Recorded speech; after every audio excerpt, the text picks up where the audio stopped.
Mooi, hè? Het is een van de mooiste gruttehuizen van Starum. Langlien, maar er volle meer van dit soort huizen stien ha. Dat wie een tijd dat er in Starum nog keerpleur wen die het handel dreun door de zeeën en daar een hele grote geld mee verschillen. Het wie een tijd dat Starum nog een belangrijke handelsstad weer.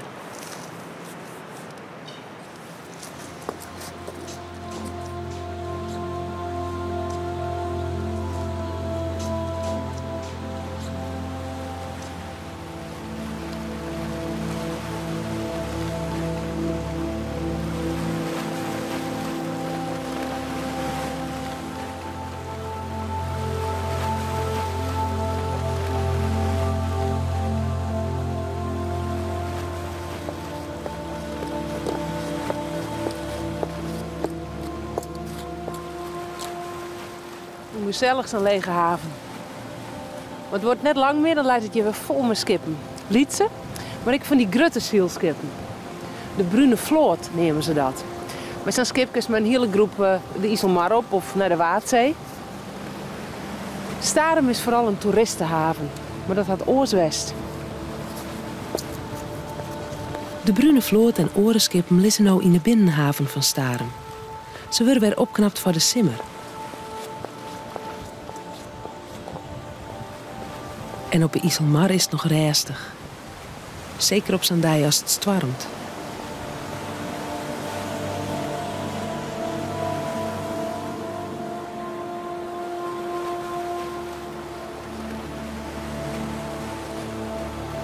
Daar in de verte leidt de kust van Noord-Holland. Langlien, zo'n 1000 jaar, wie Starum een rieke haven en handelsstad. In 1991 hadden Noormannen deze stad zelfs plonderen. Nou, en dat dienen ze alleen maar als ze zeker wisten dat er een soort heljen weer. Dat Starum zijn rieke stad weer, dat kerst nog jaren in het verhaal van het vrouwtje van Starum. Dat, maar ik dat het letterlijk helemaal net zo goed met hier met deze stad.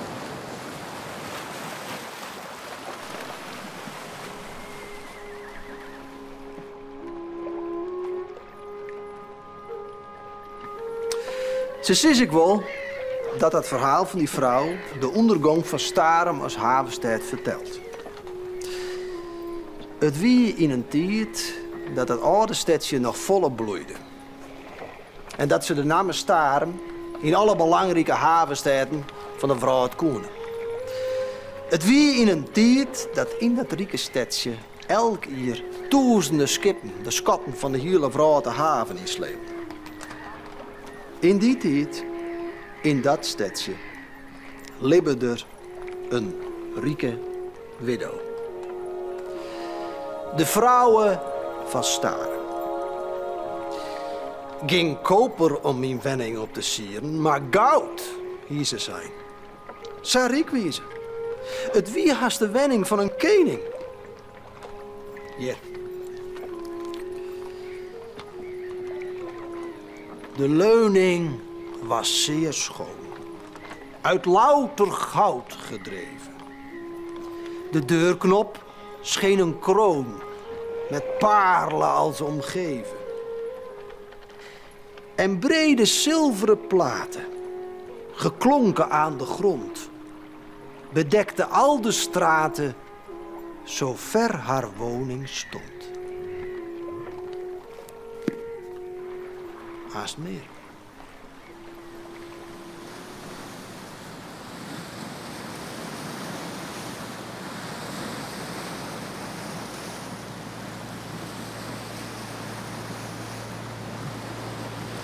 De skippers uit Starum die van Engeland naar Frankrijk, maar ik naar de steden onder de Rijn. Met kochen en fluiten dienen ze dat, zo nemen ze die skippen. Naar die Rijnsteden brachten ze dan graan, vee, Fries laken, zat ze dat nemen, maar ik zout. En ze namen vis en wien mij waarom. Maar Starumers zielen met deze kochen vooral ik naar de Eerzee om handel te druwen. Naar Denemarken, Noorwegen, Zweden en Rusland. Starum hier een eigen munt en daarom hadden ze daar in die landen sokke munten uit Starum vonden. En daar stiet ik best aan kochen op. De Eerzee was een belangrijk handelsgebied. Maar om dit te komen, moesten die skippers van Starum helemaal om Denemarken heen varen. Ze nemen het dan ik wel de ommelandsvaart. Hier, om Denemarken heen dus. En dan door dit smelle stukje, sa, naar de Eerzee. En dit lietse stukje, dat heet de Sond.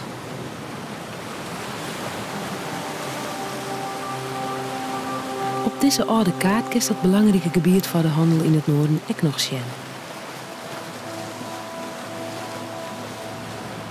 Skippers mochten net samen door de Sond varen. Ze moesten yield, tol, betalen. Een soort belasting. Maar de skippers van Starum, die mochten wel samen door. In Denemarken, daar zie je een ambtenars die heel precies bijhouden waar de skippen bijkwamen die voorbij varen. En als dan in zo'n boek jost, dan jost dat in een bepaald uur van alle 3 skippen 1 uit Starum kwam. Nou, dat maakt mooi viele wedstrijd daar in het lietse stukje zee. Misschien had de skipper van het vrouwtje van Starum daar ik wel west met zijn skip.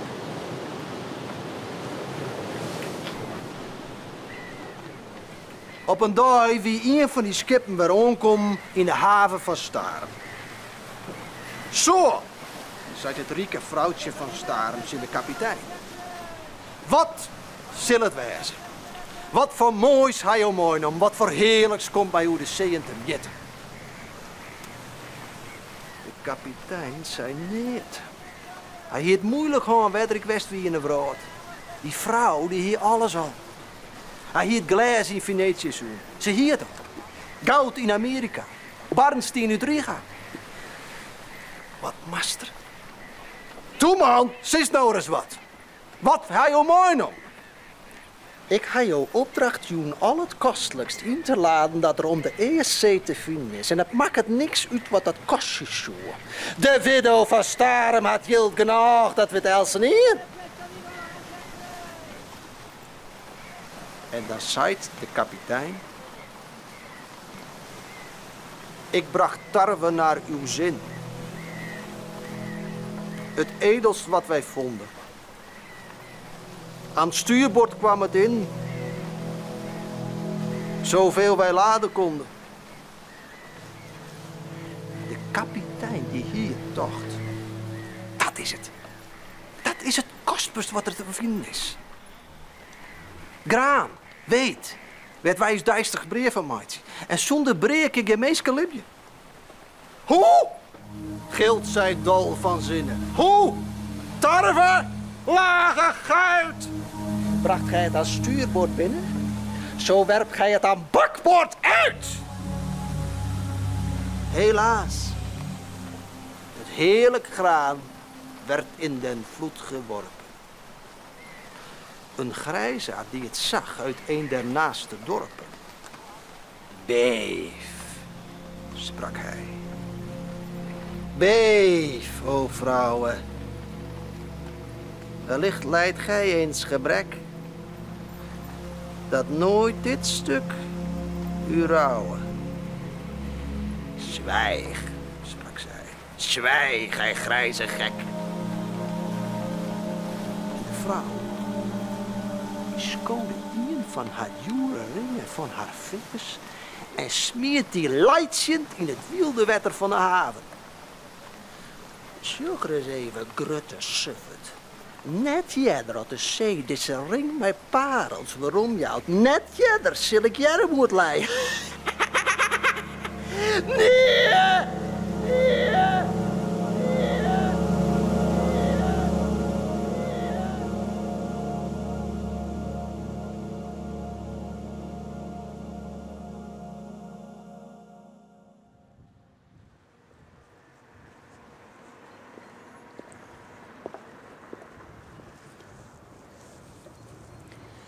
Trof waren mochten ze, die Starumers.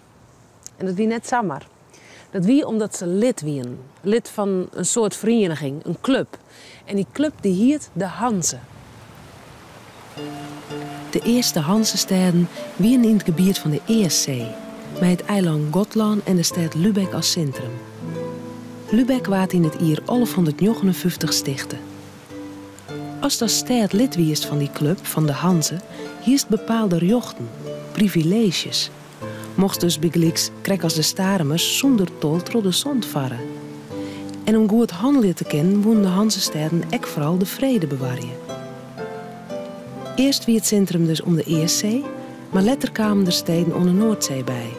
Londen, Brugge en zelfs om de Rijn, Keulen. Er waard handelen in zout, visk, graan, bier en wien, lekkers, in hoeden van bissen en zelfs bijenwas. In 1384 werd Starum lid van de Hanze.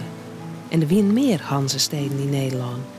Hilpen, Zwolle, Kampen, Deventer.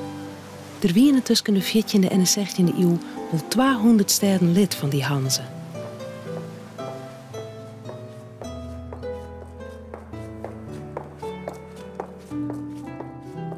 Ja, dat vrouwtje is juist overal in Starum.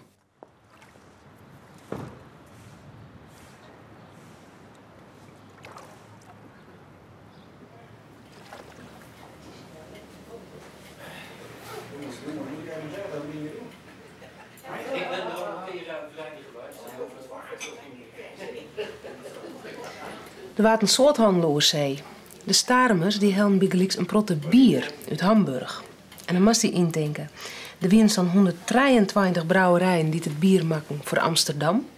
En 55 die dat dienen voor Starum. Dat verhaal van dat rieke vrouwtje van Starum, dat is misschien net heel betocht. Het is al een dag of 8 geleden. De vrouwen van Starum is dat voorval in de haven al lang vergeten. Ze had dat genoeg. Lekker eten altijd en ze is gek op vis. Er wordt haar ingebracht. Een grutten. Zij uit de zee vangen. Ze zullen hem zelfs stammaatje. Maar bij de eerste sneeuw al wordt ze zo wit als kriet. En begint door haar hele lichaam te trillen. Want wat glimt er in de buik van die vis? Ja. De ring die het in zee smitten had. Want wat hier ik alweer zijn? Net jeder uit de zee is een ring met parels waarom je houdt. Net jeder zal ik jaar moet leien. Ze wordt haast gek. Daar treedt een dienstknecht binnen. Uw schepen zijn verloren. De zee smolg alles in. Gods straf ligt op stavoren. Er komt een andere knecht binnen. Hij biedt haar een brief aan. God! Gilt ze woest van zinnen. Mijn glorie is gedaan!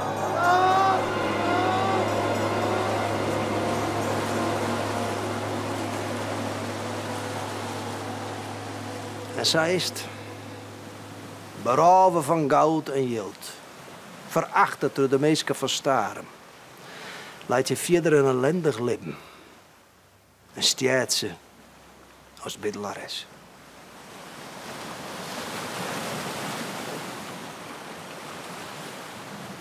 Eens is ik het verhaal van Starum. Stadig gewoon komt er een grote zaanplaat voor de haven van Starum te lezen. En grote skippen kunnen er dan al net mee komen. De bimmeesken die zeggen dat die zaanplaat ontstiert omdat het graan dat de skipper van het vrouwtje van Starum op boord gooit had begint te groeien. Nou, in elk geval, ze nemen die plaat het vrouwenzaan.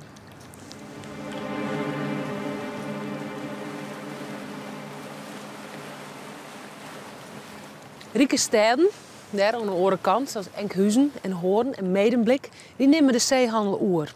Maar na 1800 is het erg dien met de grote zeehandel.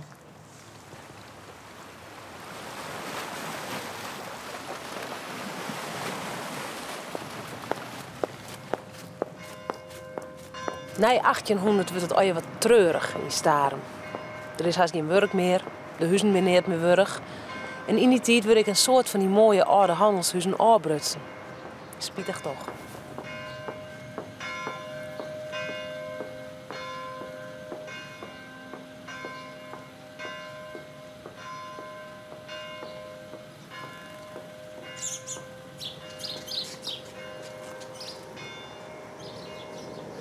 Wat nog vol oerbleun is, dat zijn alle zaken die het met skipveer te krijgen hebben. En dat meestal nou nog hun yield maar verschijnen matten. Maar nou heel vaak in het toerisme. Touwen moesten er destijds maken worden en zeilen. En dat is nou nog zo. En om die houten skippen weer dicht te krijgen, moesten ze met tar insmat worden. Dus er kwamen skipswerven en hellingen. En die binden nou nog. En voor elk skip van de Brune Vloot is een skipper nodig en bemanning. Er moet voor het eten en drinken zwaar worden. Maar het wie destijds wel wat meer als nou.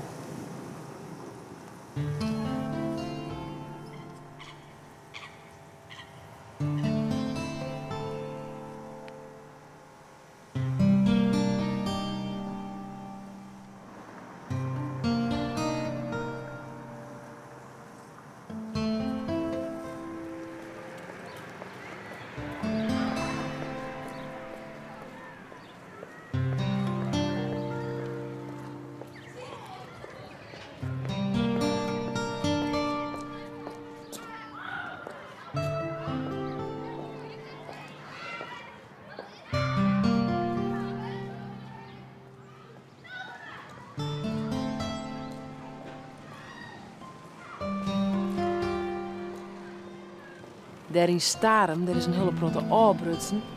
Maar dit soort huizen die moet er zeker stien hebben. Wie is nog wel die vorige keer op Skilge, die oude commandeurshuizen? In Waas staan ze dus ook. Haast de helft van de mensen die het in Waas wennen, die hier met de skipveer te krijgen. Dat loop daar. Door dat loop waart de grote zeemanskisten met kleren en zijn jes naar binnen takelen. In de winter waart met veen. En in het voorjaar, dan kwamen we er weer uit. Er wie nog wat mij dat look. In het voorjaar, dat de skipper haast weer uitvaren zou, dan hong daar een ankerke boppen. Dat wie een teken dat de skipper nog volk nodig hier voor zijn reis. En als het ankerke voort wie, dan wisten de meesten dat het skip haast klaar wie om uit te varen.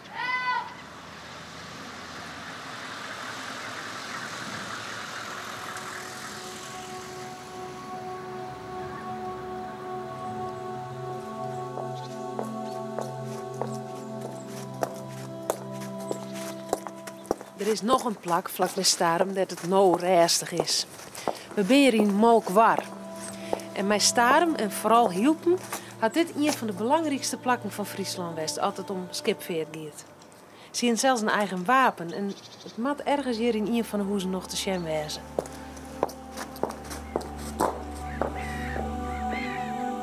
Ja, zo zeg Mokwar de doe uit. Hier los.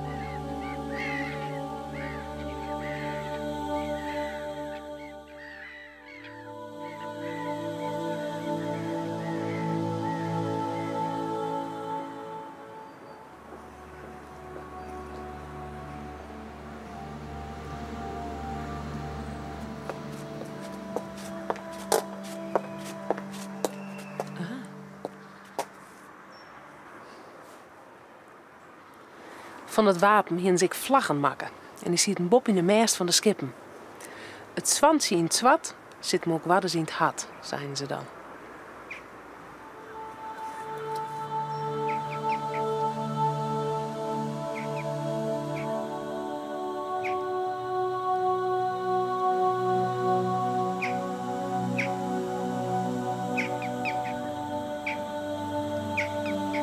Zag je zien dat er in de buurt van Starem een protte verhoor is. Die tijd van de Hanze is al lang voorbij.